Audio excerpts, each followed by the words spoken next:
ओम गणेशाय नमः। ओम श्री सत्यनारायणाय नमः। सत्यनारायण व्रत की कथा अपने आप में सभी मनोकामनाओं को पूर्ण करने वाला है। तो आइए हम सब मिलकर श्री सत्यनारायण स्वामी व्रत कथा का श्रवण करते हैं। प्रेम से बोलिए सत्यनारायण भगवान की जय। श्री सत्यनारायण स्वामी व्रत कथा। श्री सत्यनारायण स्वामी व्रत कथा का प्रथम अध्याय। एक समय की बात है, नैमिषारण्य तीर्थ में सौनकादि 88,000 ऋषियों ने श्री सूत जी से पूछा कि हे प्रभु, इस कलयुग में वेद विद्या रहित मनुष्यों को प्रभु भक्ति किस प्रकार मिल सकती है तथा उनका उद्धार कैसे होगा। हे मुनि श्रेष्ठ, ऐसा कोई तप बताइए जिससे थोड़े समय में ही पुण्य मिले और मनोवांछित फल मिल जाए। इस प्रकार की कथा सुनने की हम सब इच्छा रखते हैं। सर्वशास्त्रों के ज्ञाता सूत जी बोले, हे वैष्णव में पूजे, आप सभी ने प्राणियों के हित की बात पूछी है, इसलिए मैं एक ऐसे श्रेष्ठ व्रत को आप लोगों को बताऊंगा जिसे नारद जी ने लक्ष्मी नारायण जी से पूछा था और लक्ष्मीपति ने मुनि श्रेष्ठ नारद जी से कहा था। आप सब इसे ध्यान से सुनिए। एक समय की बात है, योगी राज नारद जी ने दूसरों के हित की इच्छा लिए अनेक लोकों में घूमते हुए मृत्यु लोक में आ पहुंचे। यहाँ उन्होंने अनेक योनियों में जन्मे प्रायः सभी मनुष्यों को अपने कर्मों द्वारा अनेक दुखों से पीड़ित देखा। उनका दुख देख नारद जी सोचने लगे कि ऐसा यत्न किया जाए जिसके करने से निश्चित रूप से मानव के दुखों का अंत हो जाए। इसी विचार पर मनन करते हुए वह विष्णु लोक में गए। वहां वह देवों के ईश भगवान नारायण की स्तुति करने लगे, जिनके हाथ में शंख, चक्र, गदा और पद्म थे, गले में वरमाला पहने हुए थे। स्तुति करते हुए नारद जी बोले, हे भगवान, आप अत्यंत शक्ति से संपन्न हैं। मन तथा वाणी भी आपको नहीं पा सकती। आपका आदि, मध्य तथा अंत नहीं है। निर्गुण स्वरूप सृष्टि के कारण भक्तों के दुख को दूर करने वाले, आपको मेरा नमस्कार है। नारद जी की स्तुति सुन विष्णु भगवान बोले, हे मुनिश्रेष्ठ, आपके मन में क्या बात है? आप किस काम के लिए पधारे हैं, उसे निसंकोच कहें। इस पर नारद मुनि बोले कि मृत्यु लोक में अनेक योनियों में जन्मे मनुष्य अपने कर्मों द्वारा अनेक दुखों से दुखी हो रहे हैं। हे नाथ, आप मुझ पर दया रखते हैं तो बताइए कि वो मनुष्य थोड़े प्रयासों से ही अपने दुखों से कैसे छुटकारा पा सकते हैं। श्री हरि बोले, हे नारद, मनुष्यों की भलाई के लिए तुमने बहुत अच्छी बात पूछी है। जिसके करने से मनुष्य मोह से छूट जाता है, वह बात मैं कहता हूँ, उसे सुनो। स्वर्ग लोक व मृत्यु लोक दोनों में एक दुर्लभ उत्तम व्रत है जो पुण्य देने वाला है। आज प्रेमवश होकर मैं उसे तुमसे कहता हूँ।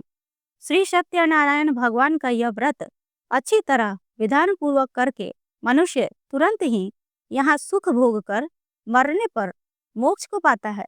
श्री हरि के वचन सुन नारद जी बोले कि उस व्रत का फल क्या है और उसका विधान क्या है।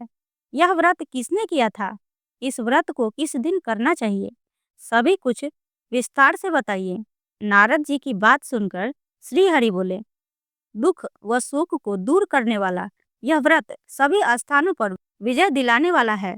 मानव को भक्ति व श्रद्धा के साथ शाम को श्री सत्यनारायण की पूजा धर्मपरायण होकर ब्राह्मणों व बंधुओं के साथ करनी चाहिए। भक्ति भाव से ही नैवेद्य, केले का फल, घी, दूध और गेहूं का आटा सवाया मात्रा में लें। गेहूं के स्थान पर साठी का आटा, शक्कर तथा गुड़ लेकर वह सभी भक्षण योग्य पदार्थों को मिलाकर भगवान को भोग लगाएं। ब्राह्मणों सहित बंधु बांधवों को भी भोजन कराएं। उसके बाद स्वयं भोजन करें। भजन कीर्तन के साथ भगवान की भक्ति में लीन हो जाएं। इस तरह से सत्यनारायण भगवान का यह व्रत करने पर मनुष्य की सारी इच्छाएं निश्चित रूप से पूरी होती है। इस कलिक काल अर्थात कलयुग में मृत्यु लोक में मोक्ष का यही एक सरल उपाय बताया गया है। इस प्रकार श्री सत्यनारायण व्रत कथा का प्रथम अध्याय पूर्ण हुआ। प्रेम से बोलिए श्री सत्यनारायण भगवान की जय। श्री सत्यनारायण व्रत कथा का दूसरा अध्याय। सूत जी बोले, हे ऋषियों, जिसने पहले समय में इस व्रत को किया था उसका इतिहास कहता हूँ, ध्यान से सुनो। सुंदर काशीपुर नगरी में एक अत्यंत निर्धन ब्राह्मण था। भूख प्यास से परेशान वह धरती पर घूमता रहता था। ब्राह्मणों से प्रेम करने वाले भगवान ने एक दिन ब्राह्मण का वेश धारण कर उसके पास जाकर पूछा, हे विप्र, नित्य दुखी होकर तुम पृथ्वी पर क्यों घूमते हो? दीन ब्राह्मण बोला, मैं निर्धन ब्राह्मण हूँ, भिक्षा के लिए धरती पर घूमता हूँ। हे भगवान, यदि आप इसका कोई उपाय जानते हो तो बताइए। वृद्ध ब्राह्मण कहता है कि सत्यनारायण भगवान मनोवांछित फल देने वाले हैं, इसलिए तुम उनका पूजन करो। इसे करने से मनुष्य सभी दुखों से मुक्त हो जाता है। वृद्ध ब्राह्मण बनकर आए सत्यनारायण भगवान उस निर्धन ब्राह्मण को व्रत का सारा विधान बताकर अंदर ध्यान हो गए। ब्राह्मण मन ही मन सोचने लगा कि जिस व्रत को वृद्ध ब्राह्मण करने को कह गया है, मैं उसे जरूर करूंगा। यह निश्चय करने के बाद उसे रात में नींद नहीं आई। वह सवेरे उठकर सत्यनारायण भगवान के व्रत का निश्चय कर भिक्षा के लिए चला गया। उस दिन निर्धन ब्राह्मण को भिक्षा में बहुत धन मिला, जिससे उसने बंधु बांधवों के साथ मिलकर श्री सत्यनारायण भगवान का व्रत संपन्न किया। भगवान सत्यनारायण का व्रत संपन्न करने के बाद वह निर्धन ब्राह्मण सभी दुखों से छूट गया और अनेक प्रकार की संपत्तियों से युक्त हो गया। उसी समय से यह ब्राह्मण हर माह इस व्रत को करने लगा। इस तरह से सत्यनारायण भगवान के व्रत को जो मनुष्य करेगा वह सभी प्रकार के पापों से छूटकर मोक्ष को प्राप्त होगा। जो मनुष्य इस व्रत को करेगा वह भी सभी दुखों से मुक्त हो जाएगा। सूत जी बोले, इस तरह नारद जी से नारायण जी का कहा हुआ श्री सत्यनारायण व्रत को मैंने तुमसे कहा है। हे विप्रो, अब मैं और क्या कहूँ? ऋषि बोले, हे मुनिवर, संसार में उस विप्र से सुनकर और किस किस ने इस व्रत को किया, हम सब इस बात को सुनना चाहते हैं। इसके लिए हमारे मन में श्रद्धा का भाव है। सूत जी बोले, हे मुनियो, जिस जिसने इस व्रत को किया वह सब सुनो।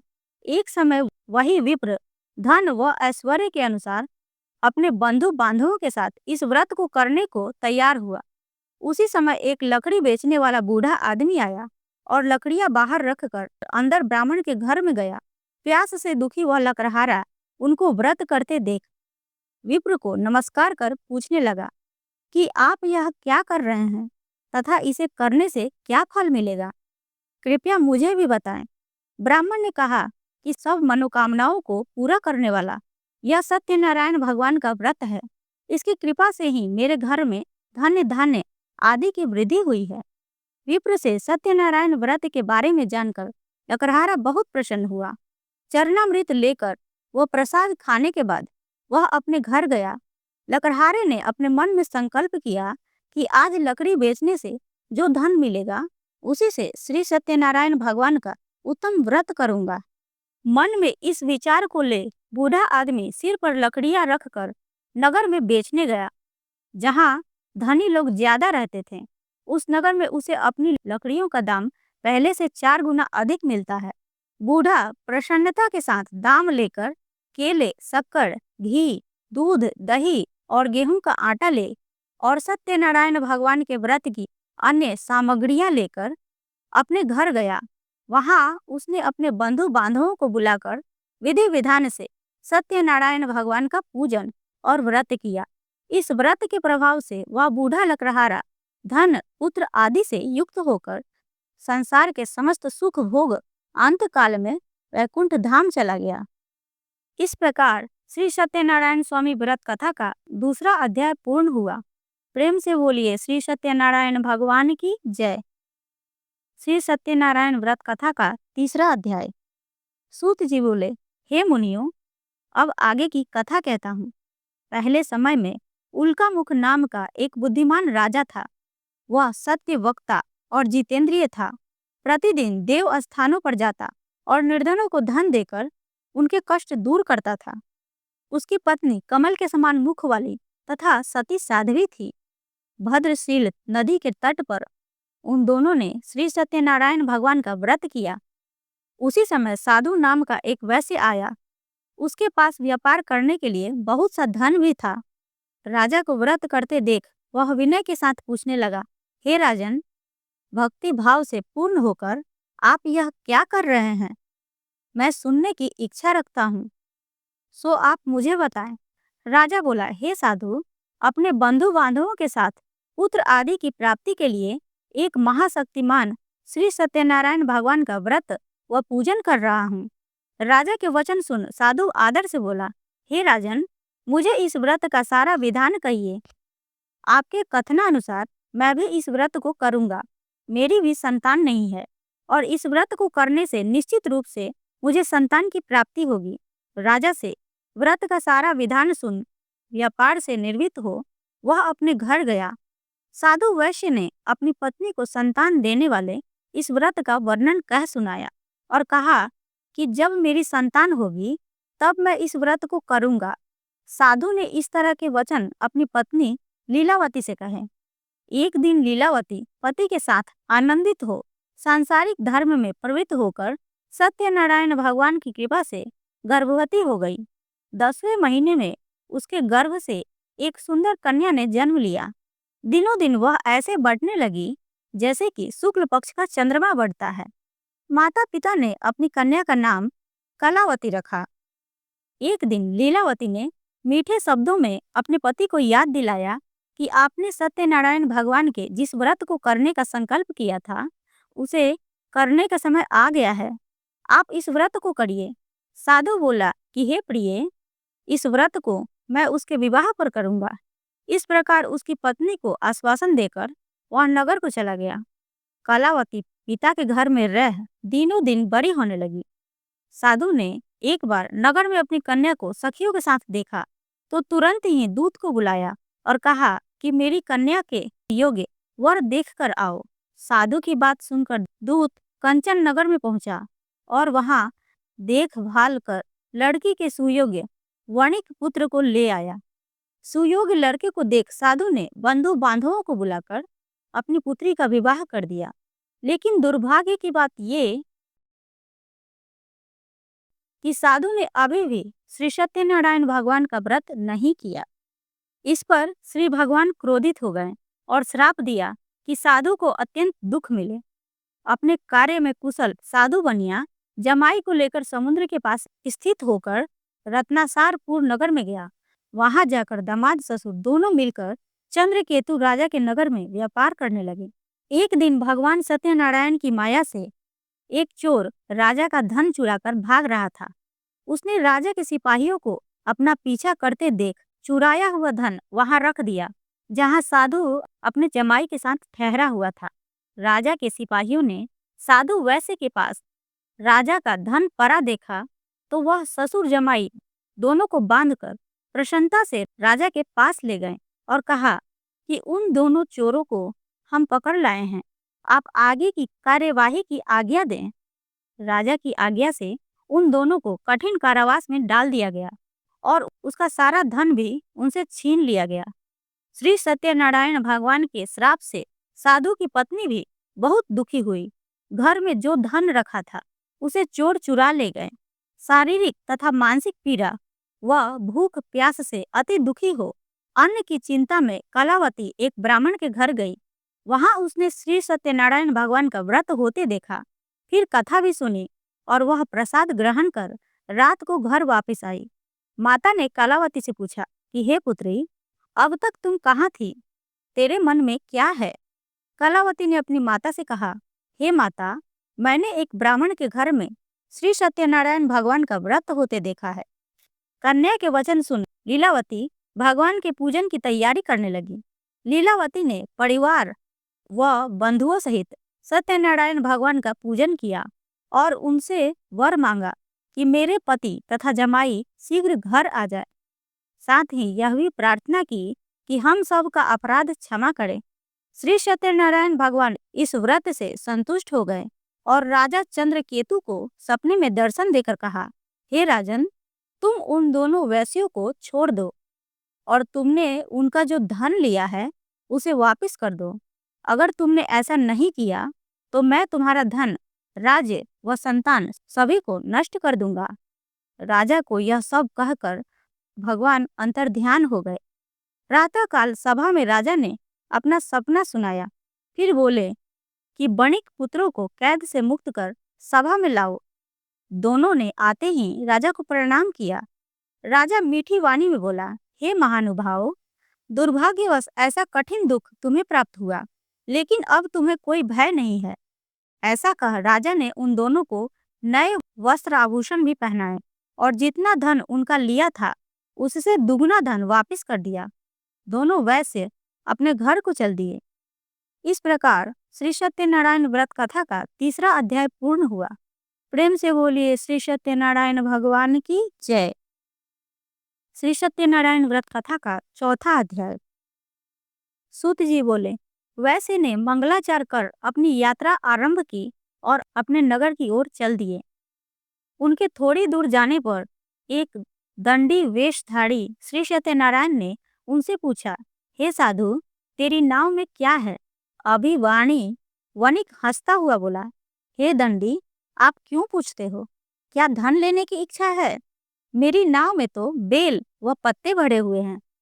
वैश्य के कठोर वचन सुन भगवान बोले, तुम्हारा वचन सत्य हो। दंडी ऐसे वचन कह वहां से दूर चले गए। कुछ दूर जाकर समुद्र के किनारे बैठ गए। दंडी के जाने के बाद साधु वैश्य ने नित्य क्रिया के पश्चात नाव को ऊंची उठते देखकर अचंभा माना और नाव में बेल पत्ते आदि देख वह मूर्छित हो जमीन पर गिर पड़ा। मूर्छा खुलने पर वह अत्यंत शोक में डूब गया। तब उसका दामाद बोला कि आप शोक ना मनाएं, यह दंडी का श्राप है, इसलिए हमें उनकी शरण में जाना चाहिए, तभी हमारी मनोकामना पूरी होगी। दामाद की बात सुनकर वह दंडी के पास पहुंचा और अत्यंत भक्ति भाव से नमस्कार करके बोला, मैंने आपसे जो जो असत्य वचन कहे थे उनके लिए मुझे क्षमा कर दें। ऐसा कहकर महान शोकातुर हो रोने लगा। तब दंडी भगवान बोले, हे वणिक पुत्र, मेरी आज्ञा से बार बार तुम्हें दुख प्राप्त हुआ है। तू मेरी पूजा से विमुख हुआ। साधु बोला, हे भगवान, आपकी माया से ब्रह्मा आदि देवता भी आपके रूप को नहीं जानते, तब मैं अज्ञानी कैसे जान सकता हूँ? आप प्रसन्न होइए। अब मैं सामर्थ्य के अनुसार आपकी पूजा करूँगा। मेरी रक्षा करो और पहले के समान नौका में धन भर दो। साधु वैश्य की भक्ति पूर्वक वचन सुनकर भगवान प्रसन्न हो गए और उसकी इच्छा अनुसार वरदान देकर अंतर्ध्यान हो गए। ससुर जमाई जब नाव पर आए तो नाव धन से भरी हुई थी। फिर वहीं अपने अन्य साथियों के साथ सत्यनारायण भगवान का पूजन कर अपने नगर को चल दिए। जब नगर के नजदीक पहुंचे तो दूत को घर पर खबर करने के लिए भेज दिया। दूत साधु की पत्नी को प्रणाम कर कहता है कि मालिक अपने दामाद सहित नगर के निकट आ गए हैं। दूत की बात सुन साधु की पत्नी लीलावती ने प्रसन्न हर्ष के साथ सत्यनारायण भगवान का पूजन कर अपनी पुत्री कलावती से कहा कि मैं अपने पति के दर्शन को जा रही हूँ, तू कार्य पूर्ण कर शीघ्र आ जा। माता के ऐसे वचन सुन कलावती जल्दी में प्रसाद छोड़ अपने पति के पास चली गई। प्रसाद की अवज्ञा के कारण श्री सत्यनारायण भगवान रुष्ट हो गए और नाव सहित उसके पति को पानी में डुबो दिया। कलावती अपने पति को वहां ना पाकर रोती हुई जमीन पर गिर गई। नौका को डूबा हुआ देख वह कन्या को रोता देख साधु दुखी होकर बोला कि हे प्रभु, मुझसे तथा मेरे परिवार से जो भी भूल हुई है उसे क्षमा करें। साधु के दीन वचन सुनकर श्री सत्यनारायण भगवान प्रसन्न हो गए और आकाशवाणी हुई, हे साधु, तेरी कन्या मेरे प्रसाद को छोड़ कर आई है, इसलिए उसका पति अदृश्य हो गया है। यदि वह घर जाकर प्रसाद खाकर लौटती है तो इसे इसका पति अवश्य मिलेगा। ऐसी आकाशवाणी सुन कलावती घर पहुंचकर प्रसाद ग्रहण करती है और फिर आकर अपने पति के दर्शन करती है। उसके बाद साधु अपने बंधु बांधवों सहित श्री सत्यनारायण भगवान का विधि विधान से पूजन करता है तथा इस लोक में सुख भोग वह अंत में स्वर्ग को जाता है। इस प्रकार श्री सत्यनारायण व्रत कथा का चौथा अध्याय पूर्ण हुआ। प्रेम से बोलिए श्री सत्यनारायण भगवान की जय। श्री सत्यनारायण व्रत कथा का पांचवा अध्याय। सूत जी बोले, हे ऋषियों, मैं और भी एक कथा सुनाता हूँ, उसे भी ध्यान पूर्वक सुनो। प्रजा पालन में लीन तुंगध्वज नामक एक राजा था। उसने भी भगवान का प्रसाद त्याग कर बहुत ही दुख सहन किया। एक बार वन में जाकर वन्य पशुओं को मारकर वह बड़ के पेड़ के नीचे आया। वहां उसने ग्वालों की भक्ति भाव से अपने बंधुओं सहित सत्यनारायण भगवान का पूजन करते देखा। अभिमानवश राजा ने उन्हें देखकर भी पूजा स्थान में नहीं गया और ना ही उसने भगवान को नमस्कार किया। ग्वालों ने राजा को प्रसाद दिया, लेकिन उसने वह प्रसाद नहीं खाया और प्रसाद को वहीं छोड़ वह अपने नगर को चला गया। जब वह नगर में पहुंचा तो वहां सब कुछ तहस नहस हुआ पाया, तो वह शीघ्र ही समझ गया कि यह सब भगवान ने किया है। वह दोबारा ग्वालों के पास पहुंचा और विधि पूर्वक पूजा करके प्रसाद खाया, तो श्री सत्यनारायण भगवान की कृपा से सब कुछ पहले जैसा हो गया। दीर्घ काल तक सुख भोगने के बाद मरणोपरांत उसे स्वर्ग लोक की प्राप्ति हुई। जो मनुष्य परम दुर्लभ इस व्रत को करेगा, तो भगवान सत्यनारायण की अनुकंपा से उसे धन्य धन की प्राप्ति होगी। निर्धन धनी हो जाता है और भय मुक्त हो जीवन जीता है। संतानहीन मनुष्य को संतान सुख मिलता है और सारे मनोरथ पूर्ण होने पर मानव अंतकाल में वैकुंठ धाम को जाता है। सूत जी बोले, जिन्होंने पहले इस व्रत को किया है, अब उनके दूसरे जन्म की कथा कहता हूँ। वृद्ध सतानंद ब्राह्मण ने सुदामा का जन्म लेकर मोक्ष की प्राप्ति की। लकड़हारे ने अगले जन्म में निषाद बनकर मोक्ष प्राप्त किया। उल्का मुख नाम का राजा दशरथ होकर वैकुंठ को गए। साधु नाम के वैश्य ने मोर ध्वज बनकर अपने पुत्र को आरे से चीरकर मोक्ष पाया।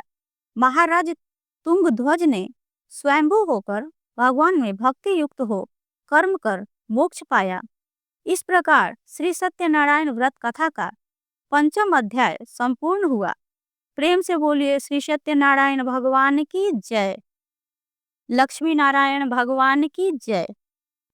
और आइए पूरे भक्ति भाव के साथ श्री सत्यनारायण स्वामी की आरती करते हैं। जय लक्ष्मी रमणा स्वामी, जय लक्ष्मी रमणा। सत्यनारायण स्वामी जनपातक हरणा। ओम जय लक्ष्मी रमणा स्वामी, जय लक्ष्मी रमणा। रत्न जड़ित सिंहासन अद्भुत छवि राजे। नारद करत निराजन घंटा ध्वनि बाजे। ओम जय लक्ष्मी रमणा स्वामी, जय लक्ष्मी रमणा। प्रकट भये कलि कारण द्विज को दर्श दियो। बूढ़ो ब्राह्मण बनकर कंचन महल कियो। ओम जय लक्ष्मी रमणा स्वामी, जय लक्ष्मी रमणा। दुर्बल भील कठारो जिन पर कृपा करी। चंद्रचूड़ एक राजा तिनकी विपत्ति हरी। ओम जय लक्ष्मी रमणा स्वामी, जय लक्ष्मी रमणा। वैश्य मनोरथ पायो श्रद्धा तज दीन्ही। सो फल भोग्यो प्रभु जी फिर स्तुति कीन्ही। ओम जय लक्ष्मी रमणा स्वामी, जय लक्ष्मी रमणा। भाव भक्ति के कारण छिन छिन रूप धर्यो। श्रद्धा धारण कीन्ही तिनको काज सर्यो। ओम जय लक्ष्मी रमणा स्वामी, जय लक्ष्मी रमणा।